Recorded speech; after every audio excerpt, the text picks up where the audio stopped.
Hey guys, Pat here from Rain Country. God is good all the time.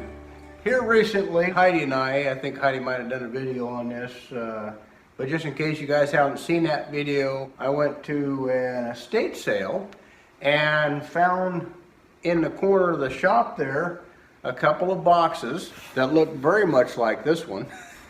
I recognized it right away. A couple of All-American canners sitting there. So I asked them how much they wanted for them, and she said $15 for both of them. I said, well, here's 20. The bigger canner didn't have any usage on it at all. Matter of fact, inside here, the little tray that's in there is still wrapped up and it's never been used. There's no staining or anything on the inside. Now, the little canner, it's been used maybe once. So both very good shape. So anyway, the video today is I'm going to change these Petcocks here out. This is the old style. This is the old school way of doing it. We just got the new type vents and weights from the All-American canner.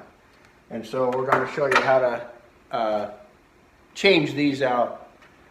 Because you can change the old style out that has the toggle on it to the new style just by contacting the company and getting their new, just getting the little stem and the weight. And Heidi can put that down in the description box and the contact information for American Canner to get that upgrade if you've got the older style. This is in the closed position when it's bailed over. And then that's in an open position. You're supposed to let this vent for like 7 to 10 minutes with it in the up position. And then you're supposed to close it, and then you're supposed to watch the gauge and adjust your heat accordingly to keep it down to a certain pressure. Whereas with the new style, with the jiggler and the little venting post, then you can listen to it. It's going to jump up and down depending on how much steam is coming up through there, so you can regulate that through sound. So here's the older style toggle. We went ahead and got new pressure gauges for each one of these. So the correct terminology for this is called the vent pipe. And so we're going to put Teflon tape. They recommend putting Teflon tape on the vent pipe and also on the pressure gauge. So we're going to go ahead and get all that done. Some people may not use Teflon tape, but the company recommends that you use Teflon tape, so that's what we're going to go ahead and do. So what you're going to need is for the vent pipe is a 7/16 wrench, and for the gauges it's going to be required to use a 9/16, and we're going to use 11/16 to remove the pressure relief Petcock here. Obviously, if you don't have wrenches for this, you can use your I call it adjustable metric, but in this case it's standard. This is actually, if this could have been made in overseas, so 9/16 or like a 14 millimeter, I think is probably equivalent to 9/16. So go ahead and get started on the vent valve here. Counterclockwise.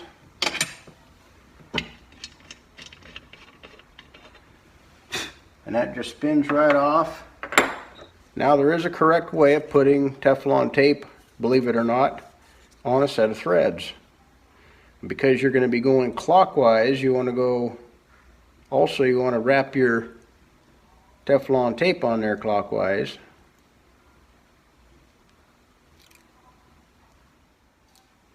And 3 or 4 wraps around is sufficient. And you just hold your thumb up close to your work and just rip it off of there like that. So now when I go to install this, it's going to be clockwise. And so the Teflon tape is going to go with the winding action or with the installation, and it's not going to want to come unwound.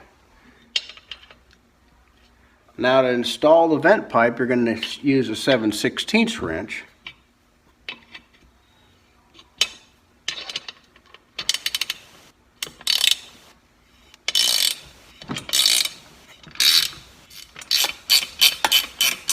I'm not really pulling hard on this, it's just nice and snug. And now that's ready to accommodate the weight. So now I'm just going to change out the pressure gauge.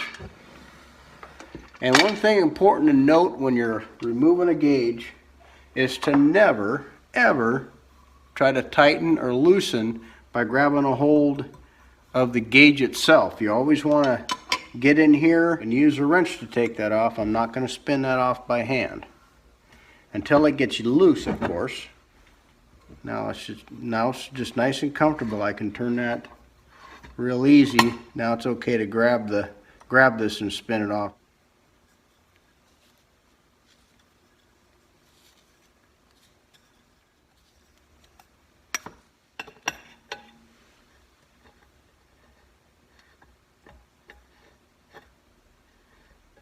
Not applying any pressure on a pressure gauge. I'm just lightly screwing that in until I feel just a little bit of back pressure on that, and then I'm going to use the wrench to finish it out.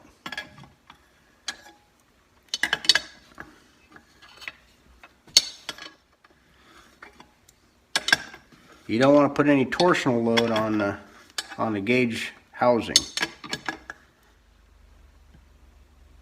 Okay. That's all in place. That's ready to go. It's been updated and it's ready for use for this next year if we decide to go ahead and use it.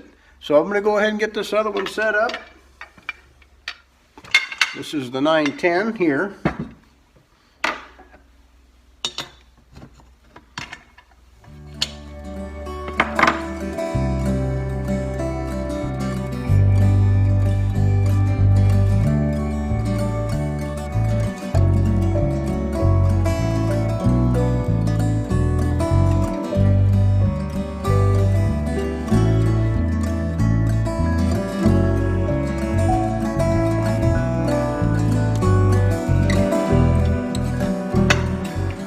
Okay, there you have it. It's as simple as that. You can contact the company. Heidi can put the contact information down below if you want to update your All-American canner. So thanks for stopping by. Take care and God bless.